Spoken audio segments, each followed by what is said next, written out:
या अय्युहल इंसान मा गर्रका बिरब्बिकल करीम, सूरह इन्फितार वर्स नंबर 6। ए इंसान, तुझे किस चीज़ ने अपने रब से गाफिल कर दिया जो कि करीम है। करीम से मुराद है जनरस है। और फिर अगली आयत में अल्लाह कहते हैं उसने तुझे बनाया, फैशन किया, प्रोपोर्शन किया, तुझे शेप दी, जिस तरह उसने विल किया तुझे शक्ल दी। जब माँ के पेट में तू था तेरी हिफाजत कौन कर रहा था? अल्लाह सुब्हानहू व तआला कर रहे थे। फिर जब तुम बड़े हुए हो तुम्हें किन किन हादसों से अल्लाह ताला ने बचाया। हमारे गुनाहों के बावजूद अल्लाह ताला हमें रोज़ाना माफ़ करते हैं। तो किस चीज़ ने गाफिल कर दिया अल्लाह से तुम्हें? तुम हर इंसान से उम्मीद लगाते हो लेकिन अल्लाह ताला से तुम बदगुमान हो। तुम्हारे पास हर चीज़ का टाइम है लेकिन नमाज पढ़ने का टाइम नहीं है। और कितने मिनट्स लगते हैं? 15 मिनट अगर आप एक नमाज के लगा लें, अगर अच्छे से पढ़ी जाए तो 75 minute. 75 minute divided by 14, 40, 40 minute होते हैं एक दिन में। 24 घंटे में 1440, सॉरी 75 को 1440 से डिवाइड करें, शायद 6-7% बनता है। तो 6 से 7% दिन का हिस्सा अगर तुम अल्लाह को नहीं दे सकते, जो वो हस्ती है जो सबसे ज़्यादा मैटर करती है ज़िंदगी में, तो इसका क्या मतलब है? इसका मतलब ये कि हम डिसीव हो गए। इसका मतलब है कि हम खो गए। इसका मतलब है कि हमने उस हस्ती को इग्नोर कर दिया, यानी हमने अपने पाँव पे खुद ही कुल्हाड़ी मार ली।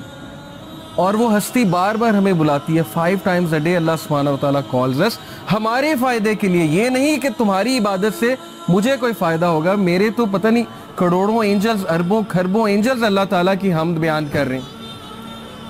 मिराज के सफ़र पे जब रसूल अल्लाह सल्लल्लाहु अलैहि वसल्लम गए थे तो अल्लाह के नबी सल्लल्लाहु अलैहि वसल्लम ने बयान किया कि हर एक आर्म की लेंथ पे एक एंजल खड़ा हुआ है हेवंस में, हर एक आर्म की लेंथ पे, जो अल्लाह की हमद कॉन्टीन्यूसली बयान कर रहा है। दैट इज़ अल्लाह। तो अल्लाह ताला को ज़रूरत नहीं है, लेकिन तुम्हारे अपने फ़ायदे की बात है। तुम वज़ू करोगे, तुम अनप्लग हो जाओगे, तुम सजदा करोगे, ठीक है, उसके बॉडी के मेडिकल बेनिफिट्स कितने हैं, क्या क्या बेनिफिट्स हैं। सो या अय्युहल इंसान मा गर्रका बिरब्बिकल करीम, किस चीज़ ने तुझे उस हस्ती से गाफिल कर दिया जो कि मोस्ट जेनरस है। O mankind, what has deceived you concerning your lord the most generous. Abu Huraira रज़ियल्लाहु अन्हु से एक हदीस बयान होती है, इन्नल्लाह ताला यक़ूलु या इब्न आदम तफ़र्रग़ ली इबादती अमला सदरका ग़िनियन व असुद्दु फ़क़रक व असुद्दा फ़क़रक। क्या ट्रांसलेशन है? अबू हुरैरा रज़ियल्लाहु अन्हु से रिपोर्ट हुआ कि नबी सल्लल्लाहु अलैहि वसल्लम ने कहा कि अल्लाह सुब्हानहू तआला कहते हैं, ये हदीस कुदसी है, जो हदीस में अल्लाह ताला की तरफ से बात है ना, उसे हदीस कुदसी कहते हैं।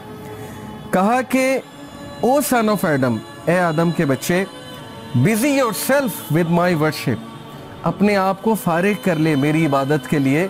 उसका क्या होगा तुझे reward? I will fill your heart with riches and alleviate your poverty. मैं तेरे दिल को गनी कर दूंगा, मैं तुझे कंटेंट कर दूंगा, मैं तेरी टेंशन्स को दूर कर दूंगा, तेरे बर्डन्स को हल्का कर दूंगा, और मैं तेरी पॉवर्टी को एलिवेट कर दूंगा, यानी ख़त्म कर दूंगा। नमाज में रिस्क है, इससे ये साबित होता है नमाज रिस्क को बढ़ाती है। तो दैट हदीस is so touching to me. ये मैंने जब सुनी थी, it touched me so much कि हम कितना फारिग करते हैं अल्लाह के लिए अपने आप को। हमारे पास दुनिया जहान की चीज़ों का टाइम है, लोगों से मिलने का टाइम है, रिलेटिव से मिलने का टाइम है। प्रायोरिटी की बात है ना। कुछ लोग कहते हैं मेरे पास आपके लिए टाइम नहीं है क्योंकि आप उसकी प्रायोरिटी नहीं है, लेकिन एक और बंदे के लिए उनके पास टाइम ही टाइम है। चाहे वो जितने मर्जी बिजी हो, वो किसी ना किसी तरह टाइम निकाल लेंगे। चाहे उन्होंने जिम करना है, असाइनमेंट करनी है, पबजी खेलनी है, जो भी करना है, एक ख़ास दोस्त के लिए उनके पास टाइम होगा, जो मर्जी हो जाए। लेकिन जो प्रायोरिटी नहीं है उसको वो हमेशा यही जवाब देंगे कि जी आपके लिए मेरे पास टाइम नहीं। तो अल्लाह ताला का वादा है कि जो अपने मेरी इबादत के लिए अपने आप को फारिग करेगा तो उसका रिजल्ट ये है कि मैं गनी कर दूंगा। और गनी होना क्या है? ये एक पूरा कॉन्सेप्ट है, richness of the heart. Many of us are rich from our clothing, rich from our material outlook, but हम में से कितने लोग असल में दिल से गनी हैं? दिल का गनी होना क्या मुराद है? Contentment, self fulfilment. बहुत से लोग कंटेंट नहीं हैं, बेचैनी है अंदर। हर वक्त जो है वो अचानक से बैठे बैठे सैड हो जाते हैं, अचानक से बैठे बैठे एक हॉलोनेस छा जाती है, अचानक से बैठे बैठे खो जाते हैं।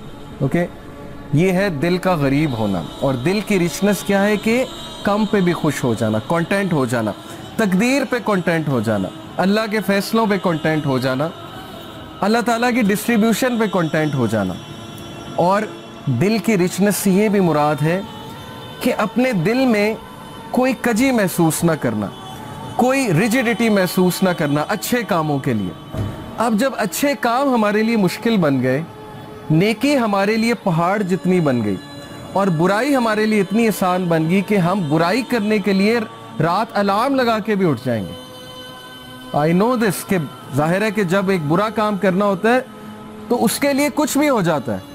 جیسے ایک دنیاوی کام کرنا ہو, آپ رات 2 بجے اٹھ کے بھی 4 بجے اٹھ جائیں گے, میں آپ کو گارنٹی دے رہا ہوں. پتہ لگے صبح کانسرٹ ارینج کرانا ہے, اسکول میں 5 بجے پہنچنا ہے, مینجمنٹ ٹیم میں وہ عاطف اسلم آ رہا ہے, اس کا کانسرٹ ہے, رات 2 بجے سو کے 5 بجے اٹھ جائیں گے ہم. پرائیورٹی ہے نا, اور دنیا ہے.